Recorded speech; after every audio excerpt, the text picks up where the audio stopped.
As you enter Daereungwon Park out of the crowded parking lot, the tall pine trees suddenly make you cool down. It's easier for the wind to pass through such high trees. The trees is shaking as if in agony. This place is called Daereungwon because of the place in Samguk-sagi King Michu was buried in Daereung. Jeoksam district is beyond the wall. Archaeologists conclude from their excavations that it was filled with urban infrastructures and buildings during the Silla dynasty. However, no building site have been identified in this area, so it can be assumed that this place was a sanctuary, even in the Silla period. After Silla collapsed, people came here to live and cultivate. Unaware of the history of this place, they grew barley and beans very close to the royal tombs. The persimmon trees with its abundant fruit is a souvenir that the poor people left behind when they were forced to live here. This park consists of royal tombs such as cannot be found in any other places in the world. It is a historical site as well as a park with beautiful garden scenery. The beauty of this park lies in those waving curves of ridges. A round curve draws and overlaps the other curves. Eternal rest and peace may come from those peaceful curves. 29 tombs were identified and numbered here. However, except for the tomb of King Michu, we don't know whose tombs they are. In addition to the tombs of King Michu, only two tombs, Cheonmacheong Tomb and Hwangnam-daecheong Tomb, are named. This is the tomb of King Michu. He is referred to as Michu Isagum in Samguk-sagi. King Michu, the seventh generation descendant of Kim Alji, the founder of the Kim clan, became the 13th king of Silla. He reigned for 23 years from 261 to 284 AD. The tomb of King Michu is the only one surrounded by a fence. It means that it is a sanctuary among sanctuaries. Sunghaejeon Hall, outside the wall in the south, is a shrine sacred to King Michu. However, you cannot enter it right now due to COVID-19. King Michu defeated neighboring Baekje's attack and devoted himself to improving agriculture and people's life, and to helping the poor. His officials requested permission to rebuild the palace, but he declined because he considered that it would be a heavy burden on the people. He was such a kind king.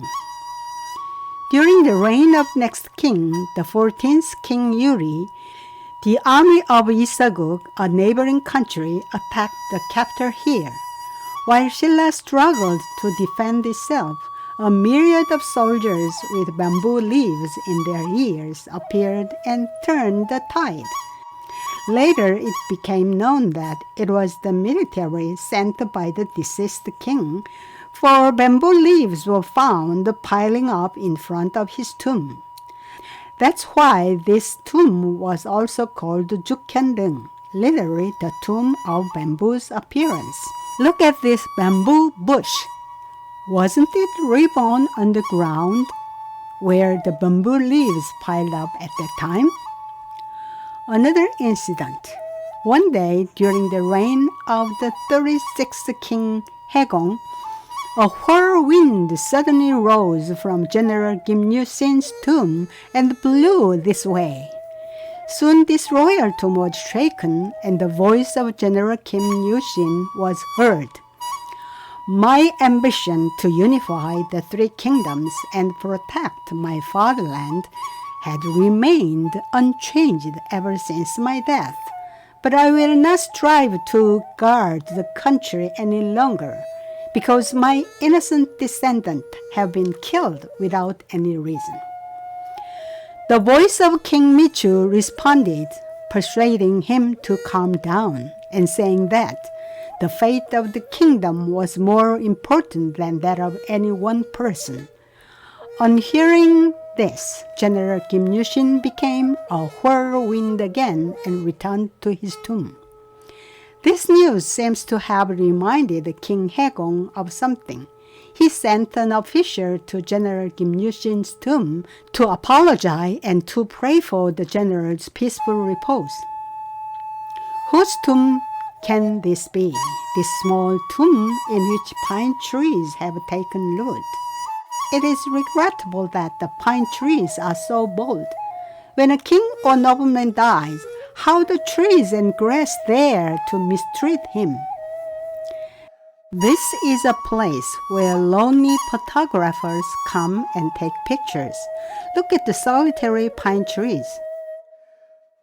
This is a place where all kinds of stones are collected to witness the history of a fallen kingdom. Cornerstones, rectangular stones, support stones, etc. It is natural for humans to wear festive dresses just as trees wear beautiful garments. Sit on the bench.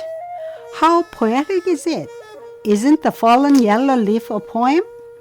Isn't the yellow leaf a page from the past? This year's autumn leaves are unadorned and humble.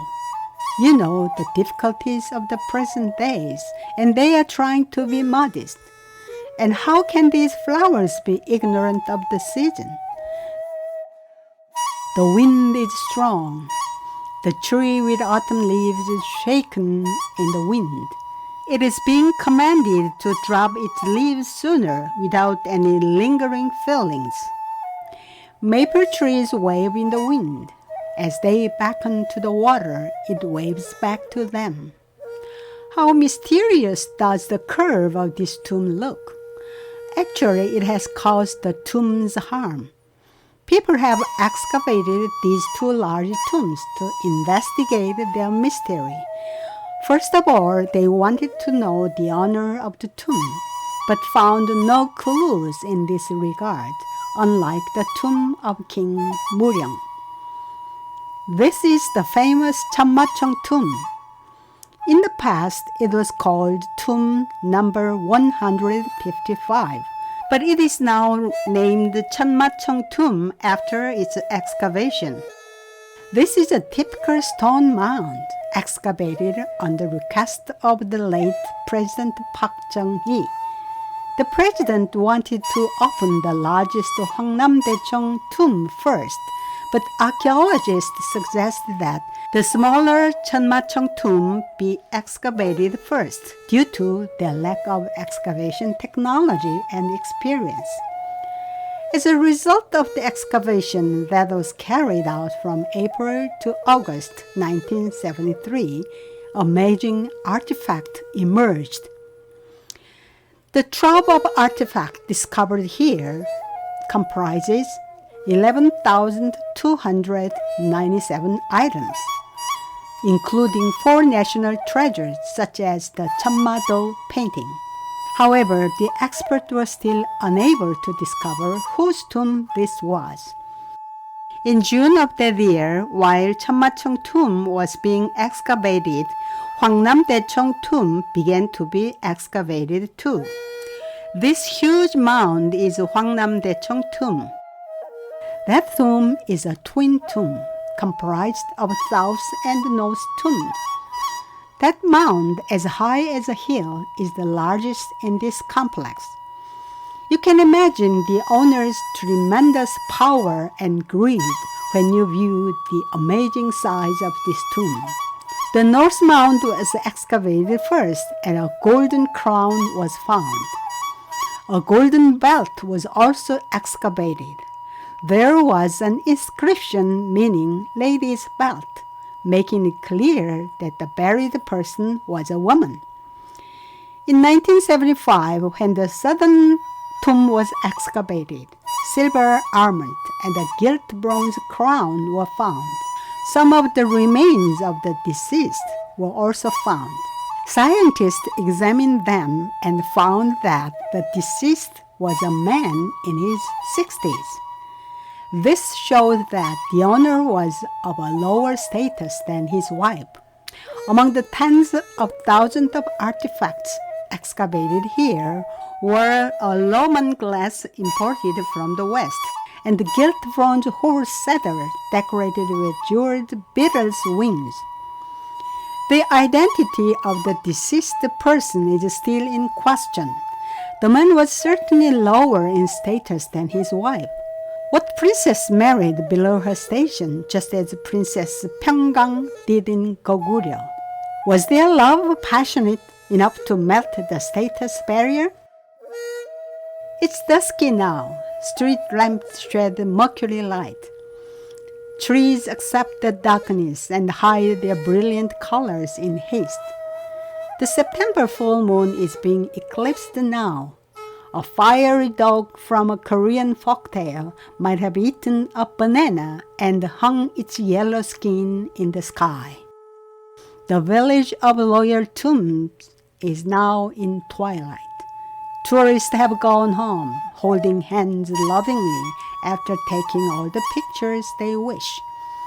Isn't it time for the buried to come out and saunter in this quiet village? The spirits of kings who have slept for 1,000 years might come out and walk around freely. The mysterious silent royal tombs in the night of the eclipsed moon. The crowded park turned into a deserted graveyard. The chirp of a scaly thrush called a ghost bird in Korea might be audible in the silence. As the darkness gets thicker and the moon regains life little by little, the transparent glass bowl is almost filled with orange juice. Tonight you called on the distant era of Silla, breathed in the air of Silla, and viewed the majestic tomb of Silla till late in the evening.